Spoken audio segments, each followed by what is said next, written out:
One of the biggest mysteries to occur in mankind has occurred in the last 10 years. MH370's disappearance is still widely debated, and through a Netflix documentary and various books on the subject, I have learned the many possible outcomes that could have possibly happened at this flight. Here's the story of the plane that had disappeared.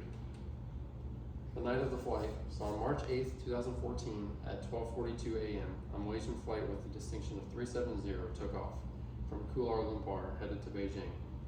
Around 1:30 a.m. at a checkpoint in Vietnam airspace, the flight had made its last transmission. Goodnight Malaysia 370. Realizing that the flight was missing, an emergency response began at 6:32 a.m. It should have begun at 2:30 a.m., an hour after the plane had disappeared off of radars. Families began being notified of the disappearance and pulled into a hotel room until they had found the plane. Everyone starts trying to call their loved ones to see where this plane had gone. Some of the initial stories and theories, one was that while calling their loved ones, it would ring and pick up and there would be ringtones in the background. Number two was that there was a disappearance and that it was predetermined and written in the fabric of time. Interesting numerology was why they would say this, is its distinction was 370. It was 37,000 feet in the air, and it was traveling 3,700 kilometers per minute. Number three was that it was hijacked by the North Vietnamese and flew to North Korea. And number four is that the Illuminati did it, which is probably the silliest of them all. The investigation begins. Frustration was growing from people around the world and the families especially. On March 15th, 2014, based on the military-based satellite, it was announced that the plane had U-turned and headed back over Malaysia and then disappeared again. The search had now changed from the China Sea to the Andaman Sea, as it had U-turned over Malaysia. Inmarsat, a company that had a satellite on the plane, had said that after the last communication, they had kept a connection for 6 hours, and it had showed that the plane had either gone north or south. And then it was eventually confirmed by their satellites that it had indeed gone south and ended up in the Indian Ocean. The first theory was that the captain had done it and was a murder-suicide. The Malaysian government announced that the disappearance was deliberate 1 week after they had raided the home of the pilot and took his flight simulator, which the red line on there was the flight that he had took on his flight simulator, and the yellow one was the one that he had taken on the flight that they had predicted. The theory was that between controls, air controls, Zahari, the name of the pilot, locks the captain out of the cockpit. He turns everything off, making the plane visible.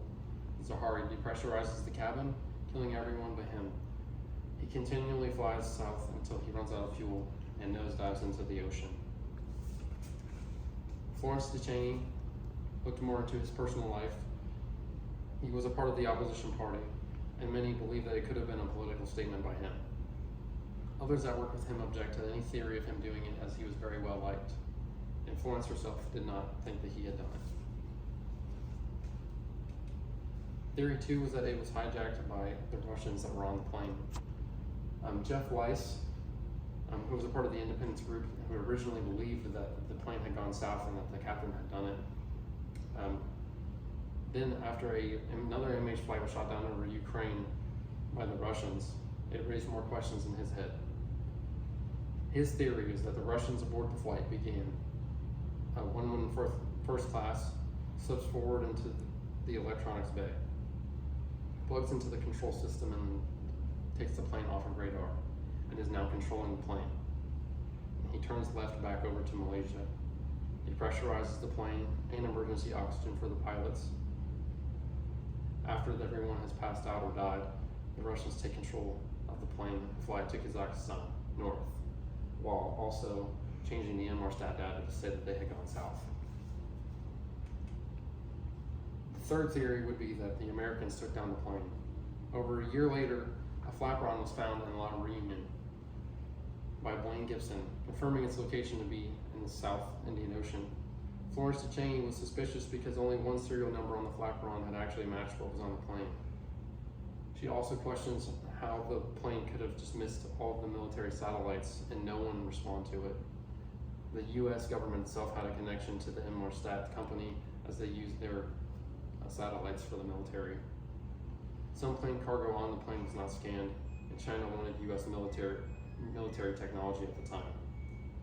MH370 entered no man's land at the time. 2 US AWACS jammed 370 and disappeared off of radars. The US ordered them to land, and Zaharia refuses to land. And there they had to make a decision whether or not to take it down or not. And then it was determined that they could have possibly either called in an airstrike or collided with them in the China Sea. And then Inmarsat changed the data to say that it had gone to the South Indian Ocean. It's baffling today to think in today's world that technology and strict regulations since 9/11 that it could possibly have a plane disappear in the air. Some people do not believe that the debris is real and that it's from that plane. Why was air traffic control didn't notice that 370 had just vanished into thin air? Many of these questions that people ask make it very confusing to determine what could have possibly happened to this plane. So what do you think that could have possibly happened?